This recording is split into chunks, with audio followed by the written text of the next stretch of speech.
Hello friends, another video from Drywall Repairman. On this channel we have mostly videos of drywall repairs such as patching, stress cracks, texture matching, small jobs, easy jobs, do-it-yourself type jobs.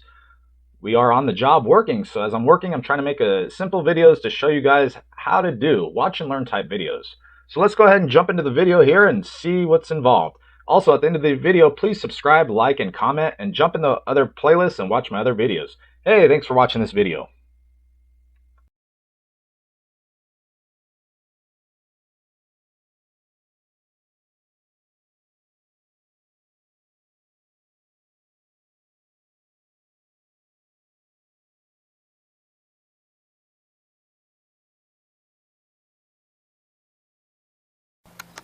Hello everybody, Drywall Repairman here. Today's project, this is a water heater pedestal.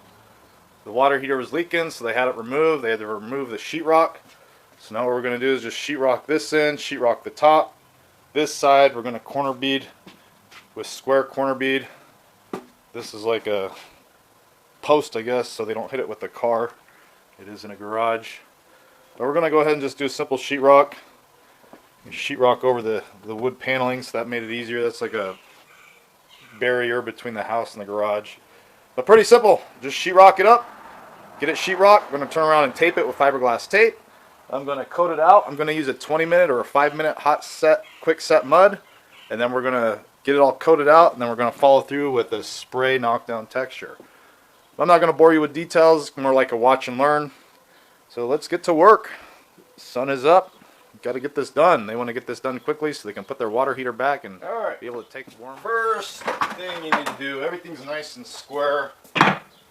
Sometimes I like to mark the studs with the pencil so I know. Easier way, just put a screw in it. That way you're tightening up the old sheetrock and you're marking the stud at the same time. Now I know where that stud is. This one's sheeting, so you can put basically screws anywhere. But you want to get some in the existing to tighten up the old sheetrock.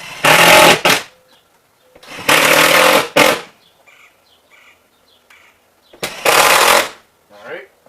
Wood backing here. I like to do some 2x4s, but there's a pipe there, so I'm going to have to get some smaller woods, like some 1x2s.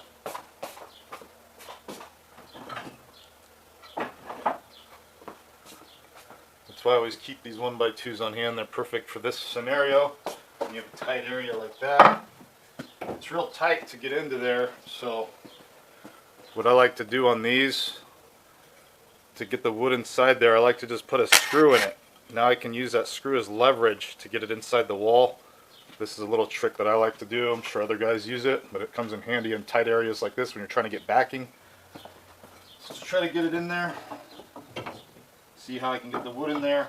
I'm holding it with the screw, so now I can use that screw to pull the piece of wood towards me, towards the old sheetrock, and get a couple screws in it.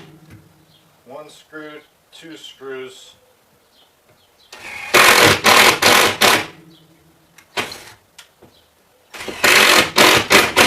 There you go. Now I can back the screw out.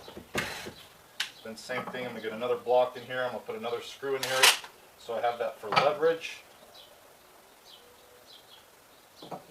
Leverage to get it in there.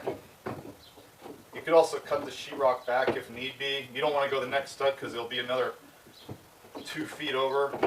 So sometimes it's easier just to use backing in its place. Real tight area, you're gonna fight with it, but yeah, got it in. Use that screw to pull it towards you to keep it tight so you can get a screw in it. Get one more screw in the bottom area.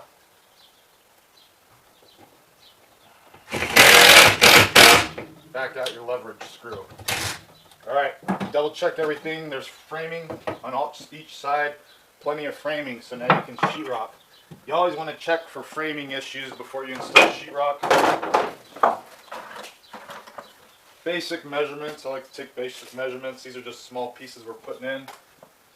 So I'm just going to take my basic measurements here.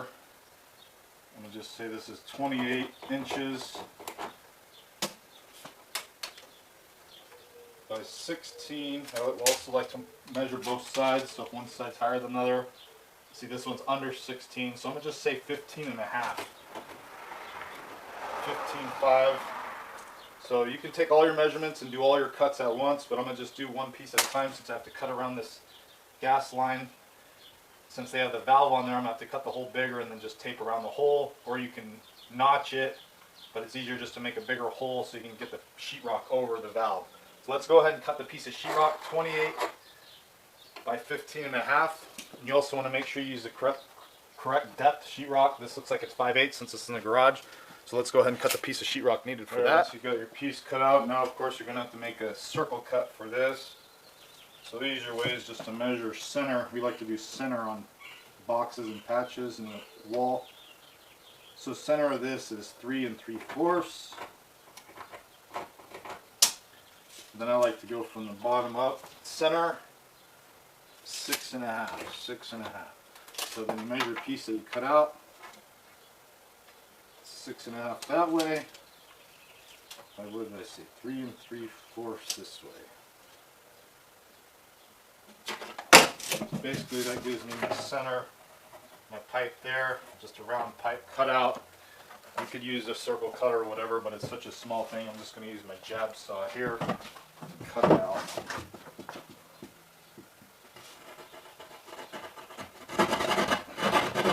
If you make the hole too big, it's fine, you're just going to tape around it anyways and mud up to it and texture it. You just want to get it past that valve. If it was just a straight pipe, it'd be easier to do than a valve pipe.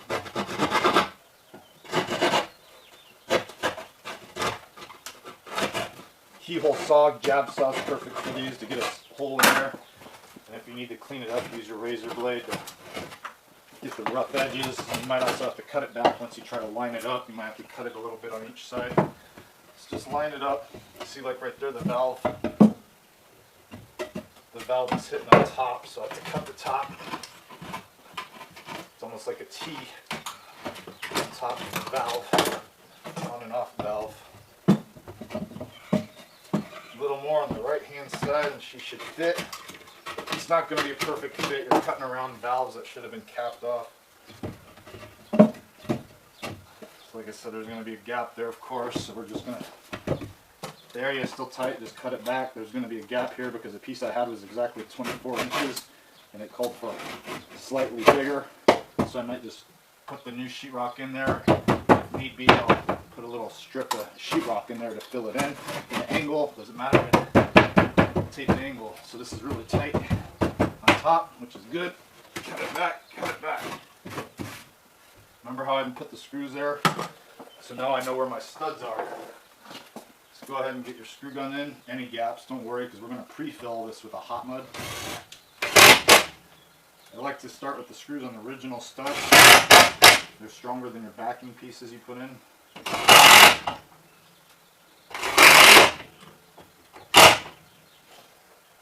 Your backing piece, go ahead and put them in. Any gaps that you're concerned with, you can either pre-fill it or you can put a piece in there. This was cut out by them, so it's not the straightest cuts.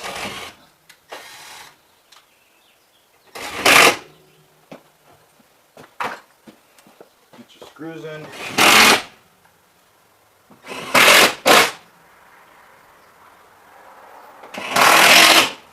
Alright, that's good for now.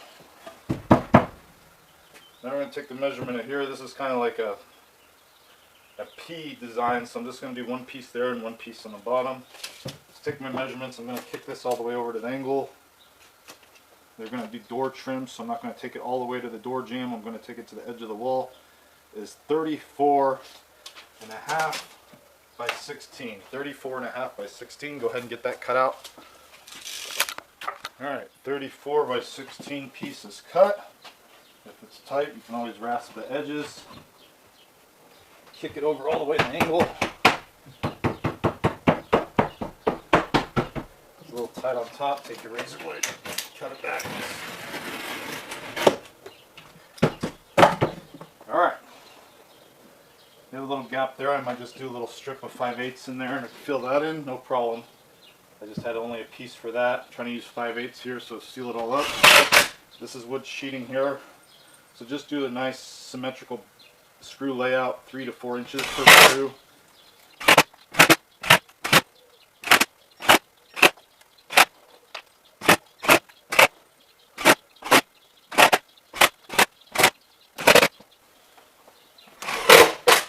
I'm going to go ahead and cut a little strip there to get an angle.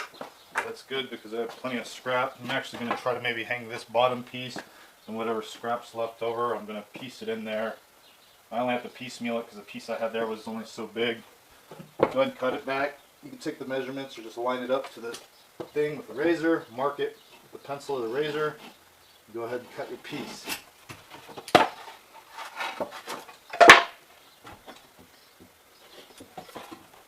Mark it with your razor and just cut it. Nothing to it. All this is going to get mudded over and taped over, textured over.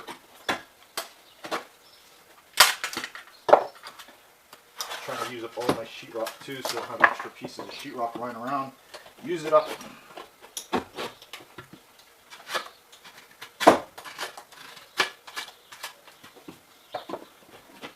There you go, just like that.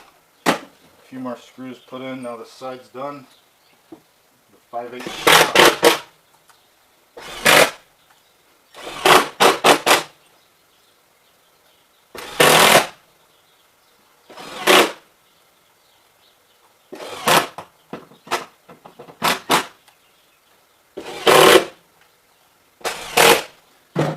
Alright,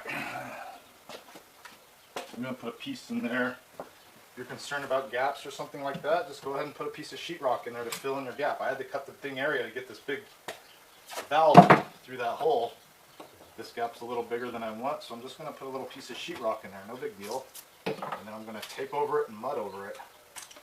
This is going to get 2 cuts of mud and a texture.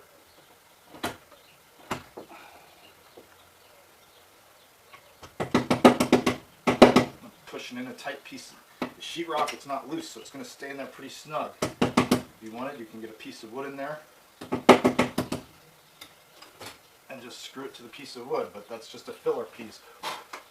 You know, they cut this demo off to the side a little bit, so I'm just going to do a little strip in there.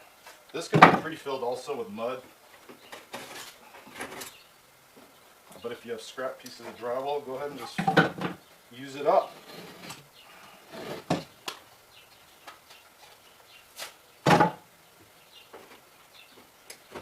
Alright, plenty of screws in and everything tightened up, so now we're going to have to sheetrock the bench. I still have a piece of 5/8 left. I'm going to just use it in the front. Easy way is just line it up to it and piece that, since I'm going to corner bead it, no big deal. Easy technique on this is when you have it lined up and you're doing a square bead, is just cut the back side of it, score it 2 or 3 times, and then it'll snap right off. This is going to get corner beaded and the whole pedestal is going to get mudded, so no big deal. You just flip this whole thing out heavy on top with mud and texture. Easy. Put some screws in it. I'm going to piece this in where the corner bead's going to go.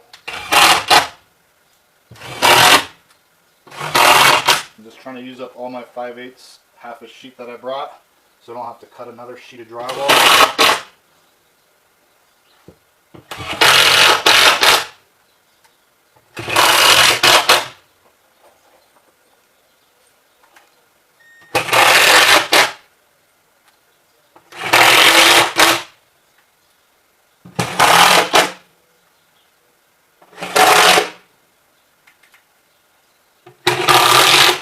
That's good. This is my last piece of sheetrock I have. So I'm going to use it up, and then I have to use a new sheetrock for the top. Same thing there. Take your flat side, it's going to be butted against it, then just score it against the wood.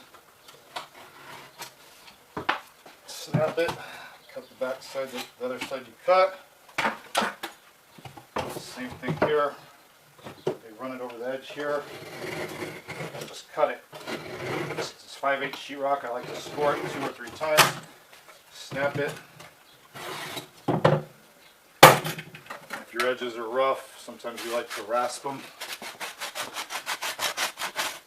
Rasper tool works. It just takes the roughness off this. It's not needed, but if you have it, go ahead and use it. And that's just piecing it in right here. Piecemeal. Working around this pole is going to be fun. It is what it is.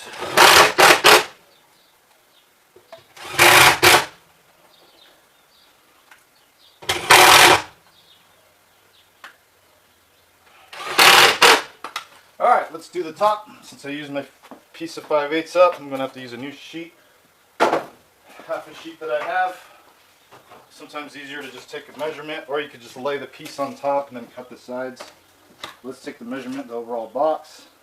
Alright, I got your piece of sheetrock cut. They get a nice piece of purple board, green board. 28 by 28. I'm going to go under this PVC pipe with the left. Make my life fun.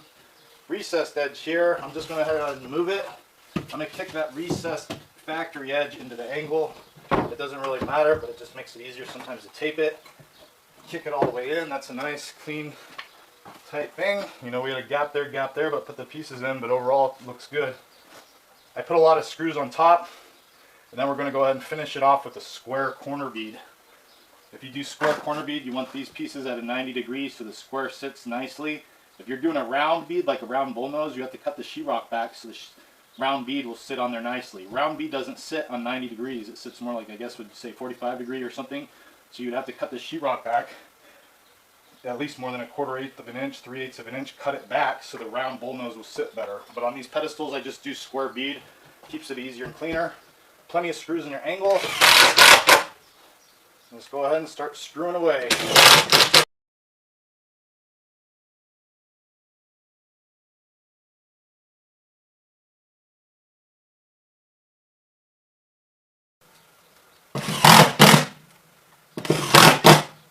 A couple more in. This is more than enough. When you get the corner bead on, this is going to be very strong.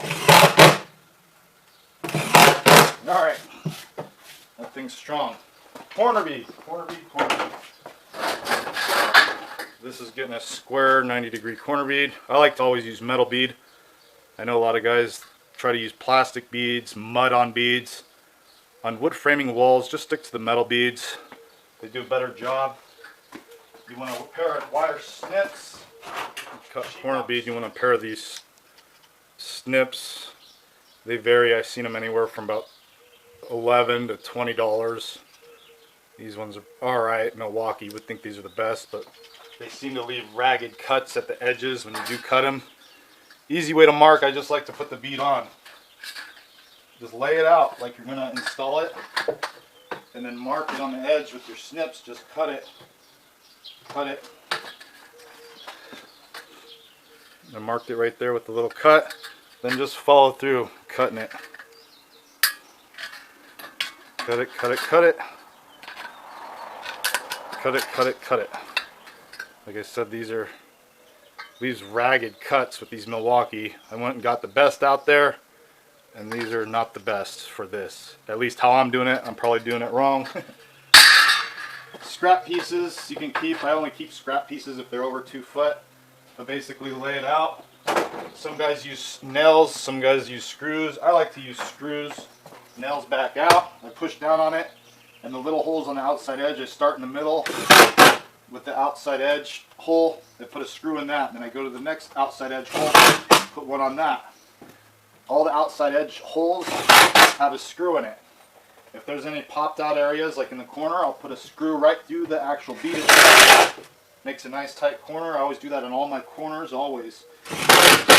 If any of the metal, if it's not sitting correctly, the metal's gonna pop out. Sometimes I like to put a screw in the middle. If metal's sticking out, then I'll put another screw in the middle. Looks good. Then I'll follow through on the other side, same thing. The small hole, put a screw. Small hole, put a screw in. Small hole, put a screw in. Then I'll go into the angle. Get the angle tight, get the corner tight around this pole. Then I like to check them centers. If it's bowing out a little bit, no problem, just put a screw right through it. Sometimes if you can't catch the stud, you might have to toenail it. Sometimes you have to actually staple the bead on. But that's a good bead install using screws. I'm going to also run fiberglass mesh tape over the bead. I do that so the bead doesn't pop out or crack. That's why I keep these scrap pieces, these 2 foot pieces, because they're perfect for that. I'll do that one. And my next 2 foot I kept from the last job will do the leg. So then now I'm not cutting into a full stick of corner bead. I'm using up my scrap materials. Of course, if this is your one-time project, you just buy what you need. I try to use up all my materials. If you're got metal with jagged cuts, just go ahead and clean it up. No big deal. Clean it up. Make it nice and square. Clean it up. Same thing here. I'm gonna do this pole one. I'm gonna have to work around this pole, so I'm gonna cut it a little further past my other one, since I can't get it to set nicely with that pole in the way. And that way I can get it down there, and then I'm gonna mark it again, since I can get it on the back side of the pole. And I'm gonna go right to the edge of my other bead and do a little cut so it marks it. That's right to the edge of the other one. Sometimes you could take it in, not even 1/8 of an inch, just a little bit, so that it doesn't overlap your existing corner bead. Some guys even like to do cut the corner tabs off. That way it doesn't overlap your other corner bead. Many tricks to this. You just do what works for you, of course. Everybody has a right or wrong way, but this way works nice because now it's not overlapping the other one, and it's right to the edge. Just kind of sit there and push it down, make sure it sits flush. If it's not sitting flush, you might have to cut back your sheetrock. But this one's sitting nice and flush. It's right to the angle. The two edges here with this bead and that bead meet up. It's hard to tell with this pull in the way. Same thing there. Push in the middle of it in a small screw hole. Put a screw in. That one I didn't catch a stud, so I'm going to have to kick it over and catch the next stud over. There, it's tacked in. I like to push in the bead until I get it all out, so it doesn't come cockeyed installed. One in the angle, one in the corner. This screw is going to go through this bead and the first bead I installed. Nice and tight intersection with two beads. Then I'm going to throw some more on this corner. 3 screws in the corner. Once you get the top all secured, go ahead and put screws in the side here.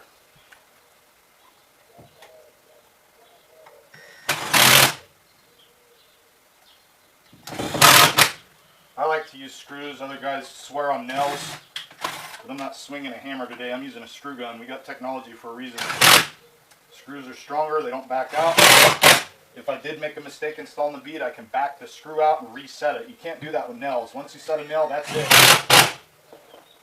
So that's why I do screws on my corner bead installs. The only reason they use hammer and nails is when they're doing big jobs and they got to hammer up a ton. Now we're going to do the leg. The leg is behind here. Maybe you can change the angle, but you can kind of see how the bead is with the screws in the corner.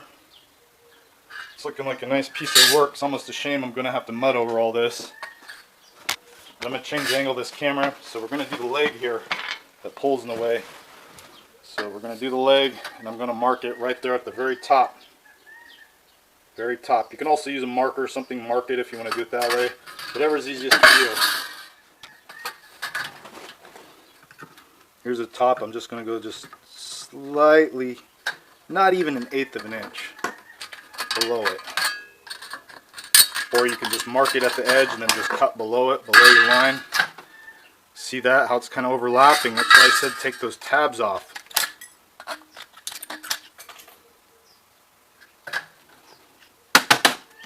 Then what I'm going to do in this corner, if it is sticking up, I'm just going to hammer that corner down and make a nice point. Same thing here. Once you get it set, push in the center. Don't do the top push in. Push in the center and make sure it sits nicely. It's not rocking and rolling.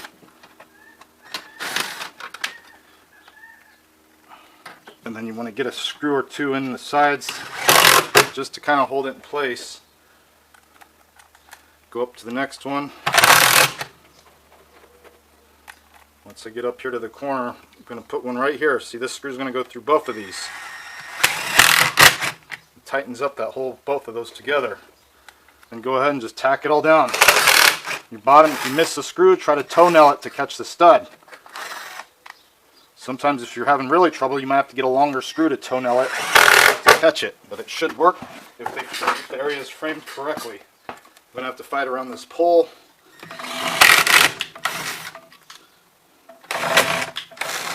So I'm unable to catch it. Yeah.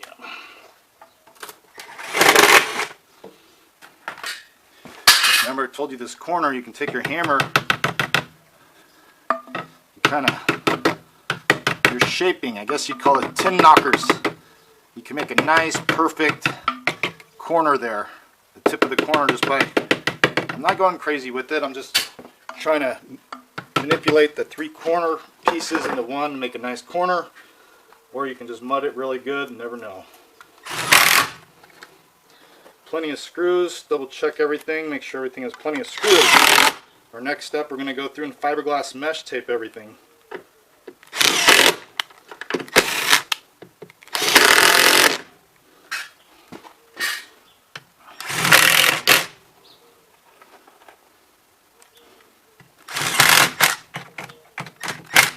That's a nice corner now. Fiberglass, I always like to scrape my sides.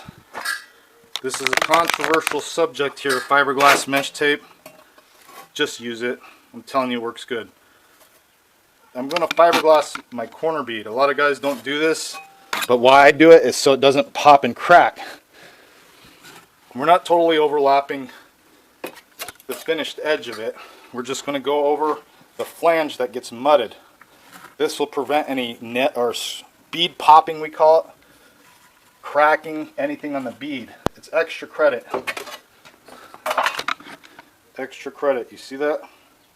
It's not overlapping the finished square edge. It's inside the flange. That's a strong corner bead. So let's go ahead and get all this fiberglass. We're going to get everything scraped in fiberglass. Fiberglass, fiberglass. You could even do paper tape in the angles. I might even do paper tape in these angles since it's a garage. Make it look perfect and clean. So let's go ahead and get all this fiberglassed and then cut our pieces of paper tape for our angles, and then we're going to mud in our angles, pre-fill all of our fiberglass, and then we're going to turn around and do a nice, good first coat.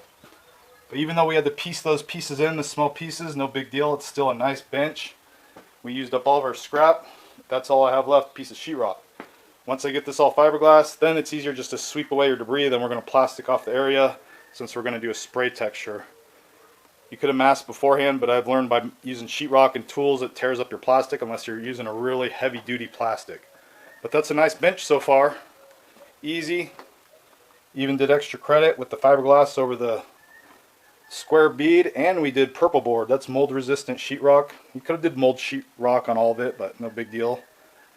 Any gaps, you can put little pieces of sheetrock in, no big deal. We're going to fiberglass, pre-fill all this fiberglass. We're going to mud this whole area. It's just going to be a big mud patch when we're all done.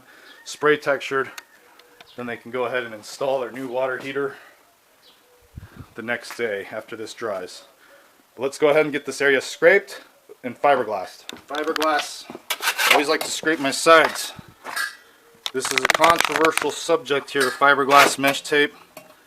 Just use it. I'm telling you, it works good. I'm going to fiberglass my corner bead. A lot of guys don't do this, but why I do it is so it doesn't pop and crack. We're not totally overlapping the finished edge of it. We're just going to go over the flange that gets mudded. This will prevent any net or bead popping, we call it, cracking, anything on the bead. It's extra credit. Extra credit. You see that? It's not overlapping the finished square edge. It's inside the flange. That's a strong corner bead. So let's go ahead and get all this fiberglass. We're going to get everything scraped in fiberglass. Fiberglass, fiberglass. You could even do paper tape in the angles. I might even do paper tape in these angles since it's a garage. Make it look perfect and clean. So let's go ahead and get all this fiberglassed and then cut our pieces of paper tape for angles, and then we're going to mud in our angles, pre-fill all of our fiberglass, and then we're going to turn around and do a nice, good first coat. But even though we had to piece those pieces in, the small pieces, no big deal. It's still a nice bench. We used up all of our scrap. That's all I have left, a piece of sheetrock. Once I get this all fiberglass, then it's easier just to sweep away your debris. Then we're going to plastic off the area since we're going to do a spray texture. You could have masked beforehand, but I've learned by using sheetrock and tools it tears up your plastic unless you're using a really heavy duty plastic. But that's a nice bench so far. Easy. Even did extra credit with the fiberglass over the square bead, and we did purple board. That's mold resistant sheetrock. You could have did mold sheetrock on all of it, but no big deal. Any gaps, you can put little pieces of sheetrock in, no big deal. We're going to fiberglass, pre-fill all this fiberglass. We're going to mud this whole area. It's just going to be a big mud patch when we're all done. Spray textured. Then they can go ahead and install their new water heater the next day after this dries. But let's go ahead and get this area scraped and fiberglass.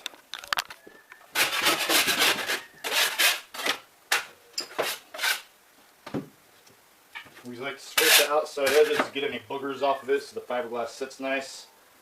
Just go ahead and fiberglass your joints. If you have really big gaps, you could even pre-fill the gaps before, but we're going to strike in all these fiberglass mesh tape with a hot mud before I do any heavy coat over it. Any boogers like this, loose papers, that's what you're scraping off to get off. The fiberglass mesh tape has a nice little stickiness to it, so it sticks to it. Sometimes you can even do spray glue on it. That gap piece around the pipe, I had no choice but to make that bigger than it should have been to get that valve passed. Ball joint valve for the gas line. Just go ahead and fiberglass mesh it around it. You can also use a paper tape if you want to use a paper tape. Any gaps, no big deal.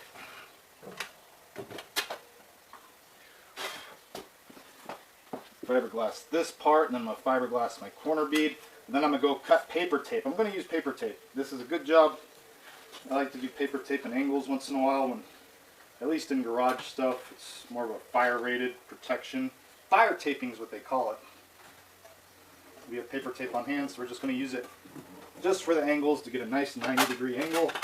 You could also use fiberglass tape like I do on some of my patches, but since this is a garage, I'm just going to use a paper tape on the box angles. Fiberglass all your corner bead, double check everything, make sure you didn't miss anything.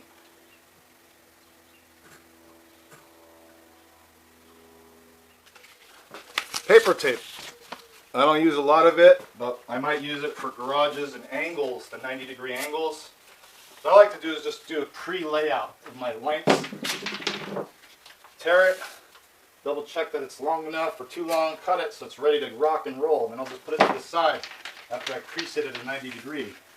So I got that angle, crease it at a 90 degree. There's already a crease, factory crease in it, so I'm just going to fold the crease. That gives us a nice 90 degree.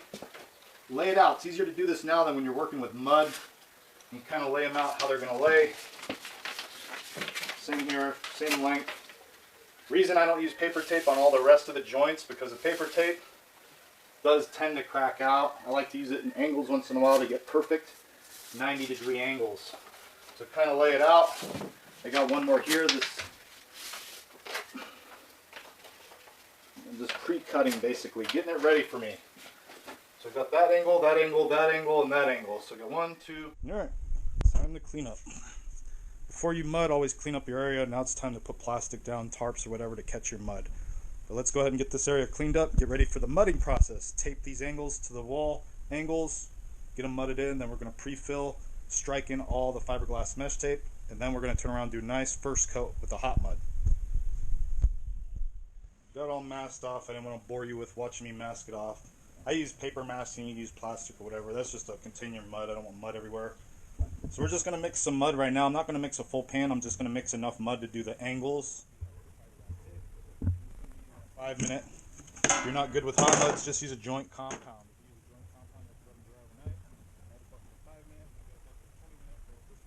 5 minutes. So let's go ahead and mix it up and mix it up with the pan and my knife. Pretty simple mixing process in the pan.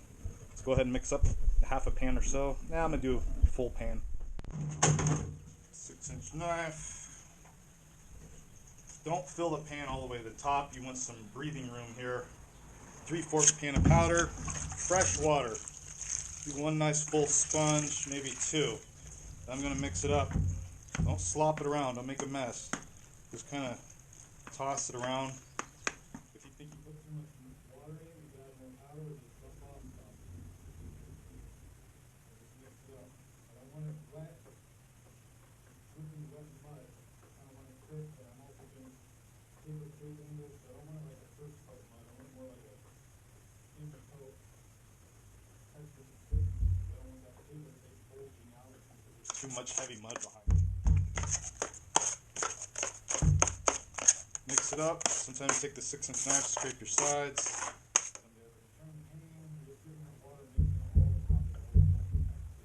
Just get all of it mixed in. Once it mixes good, it's creamy. It's not super thin, not super thick. Also, here's a tool. Some guys like to use this for the angles. This is kind of tricky. I'm going to do it with the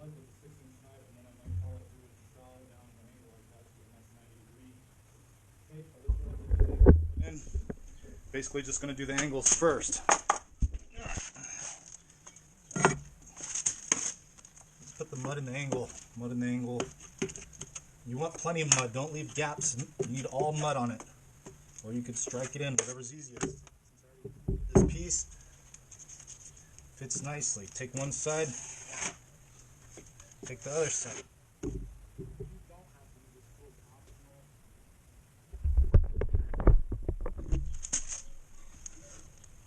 See, I don't really like the tool. I like it more for coating, not for pressing down tape.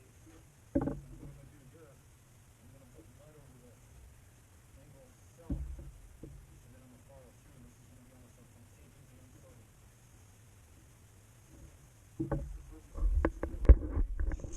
That's a nice angle. Your outside edge, just feather it off, feather it off. That's a nice angle. I can just let that be. Same thing on my bottom angle.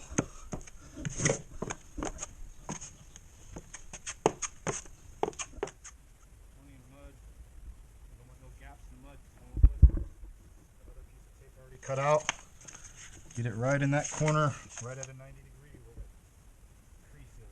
6-inch knife. Wipe it down. You're pushing down hard. You're getting that extra mud out of there. Get that mud out of there. Get that mud out of there. If there's any gaps in there, you're going to have to lift up the tape and get mud behind it. Get it pressed down. That's a nice white tape. I'm going to strike it in. I'm going to strike it in with mud. Just use this tool. You don't have to do this step. I'm just kind of getting a nice coat on it for now. That 90-degree tool does all the work.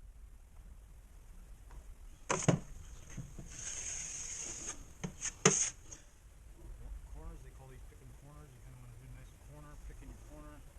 Any edges, just follow it through. Like right there, I just ruined it with the 6, so I'm going to follow it through with this tool. Let it be, let it be. Do another angle here.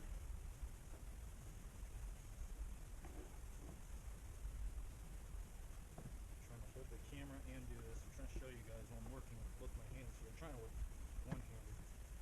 Keep that tape in there. Really well. Take your 6-inch knife. One side with the corner. Take off that extra mud. Take off other. On detail, you might work around it. That looks good. Cool. Strike it with your 6. Strike it with your 6.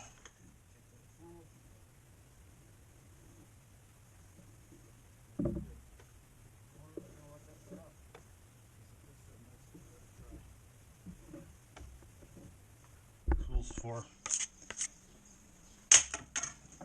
Alright, now you got your angles done, the leftover mud in here. Let's strike in our fiberglass.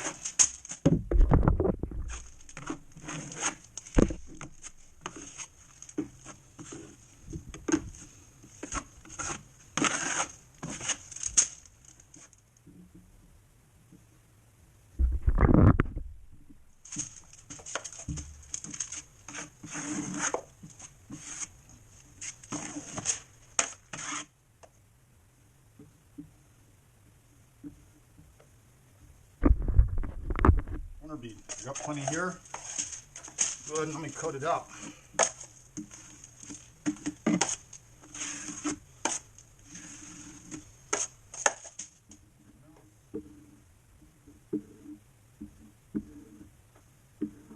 Of course, I'm using hot mud.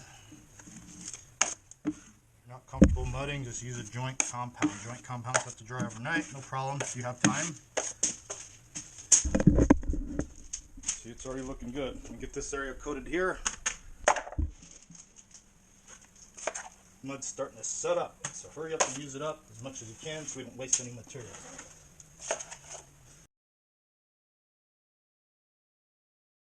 Setting up, so yeah. So I'm taking my angles that I just did and follow it with the sponge. This is only done with hot muds, not done with regular muds. Regular muds you would sand in between coats, but I'm following the angle while the angle's still damp. On the extra.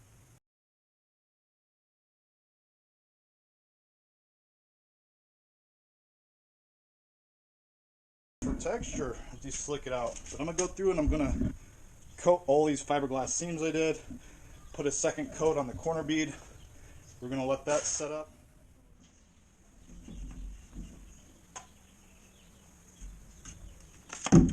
Alright, second coat. Do 1.5 sponges this time.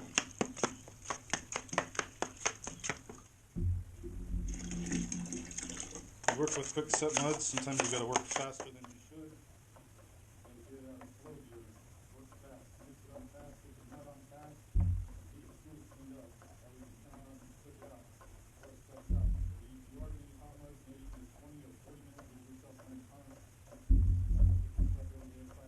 My best friend. Mixed up, if it's too thick, just add a little bit of water, sprinkle it in.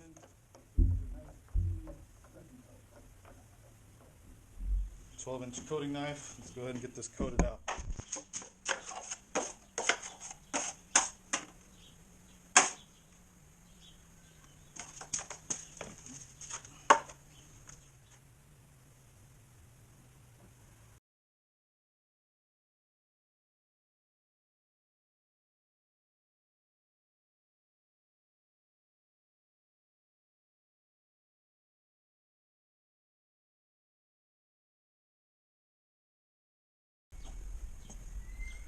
Let's get these tools cleaned up. Always clean up your tools when you're done using them. Just don't put them to the side. Hot mud 5 minute. I don't think I need it. If I need to, I'll touch up with regular joint compound.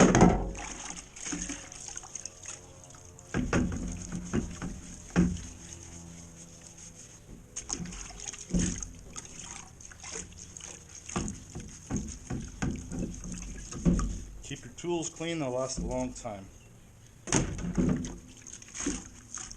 Mud's caked on there, I'll scrape it off. Sometimes you have to scrape it.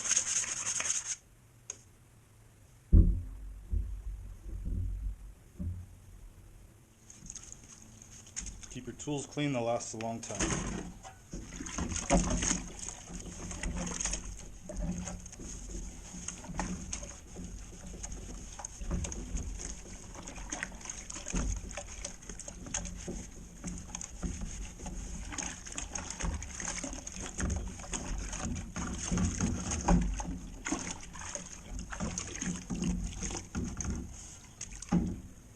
Tools clean will last a long time. This metal pan's an 18-inch pan.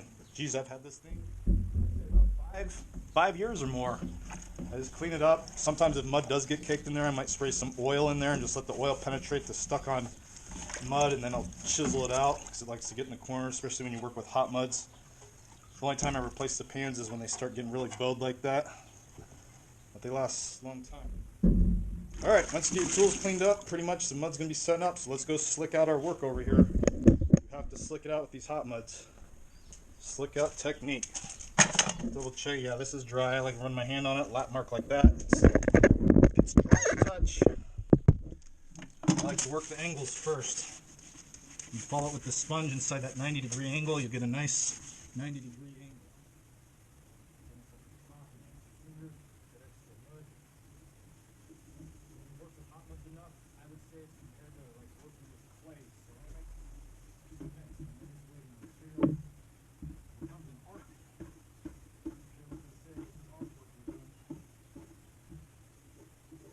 Manipulating, taking off that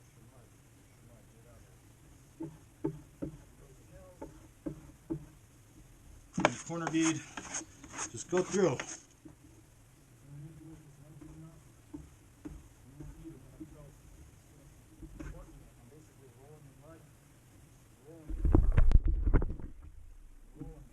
Turning into another coat. I'm using that mud on here that I'm slicking out and coating more and more and more. If you wanted perfection, perfect, you would follow through and do a third coat. If you want really perfection, do a fourth coat, really tight skin coat of joint compound. Sometimes too much mud on is not a good thing. You just want to fill in the areas. You still got to do a layer of texture. We've got a lot of layers of mud on here, basically coating. That's it. I just piled a bunch of material on the wall.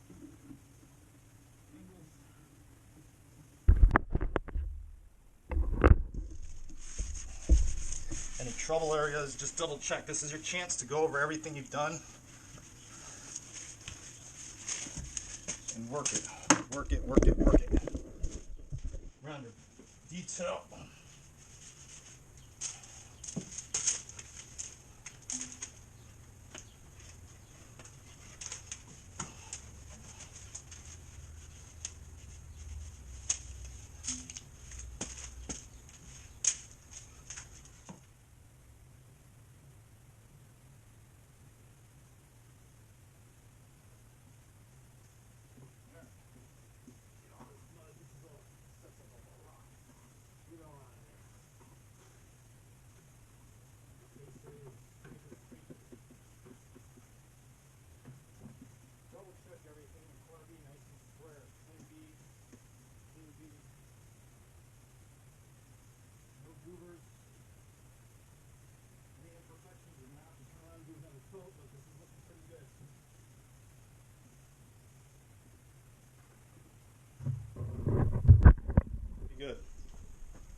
Nice clean square corner.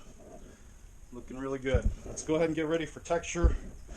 Let that dry some more, a few more minutes while we get ready for texture. I don't need my coat tools no more. Done. Mud.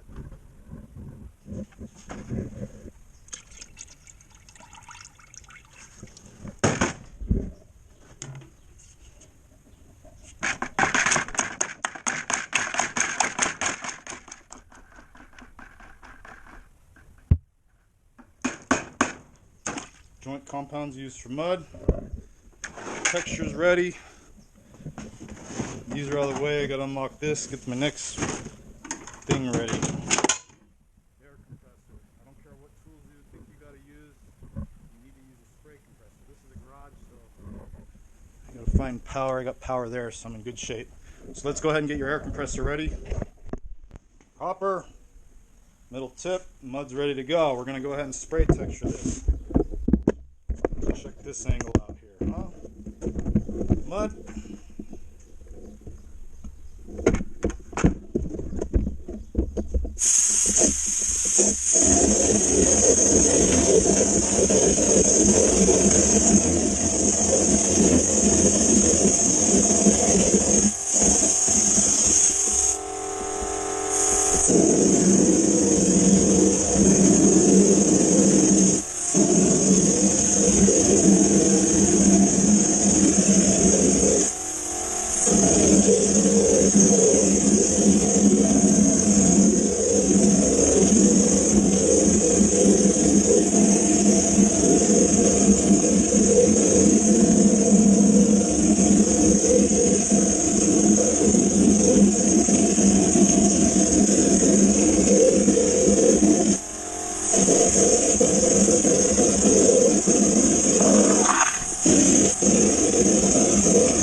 Six-inch knife, sponge.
install their water heater.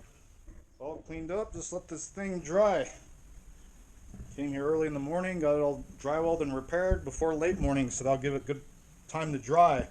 Homeowner can get this to dry, get a quick coat of primer on it or paint, and then they can reset their water heater.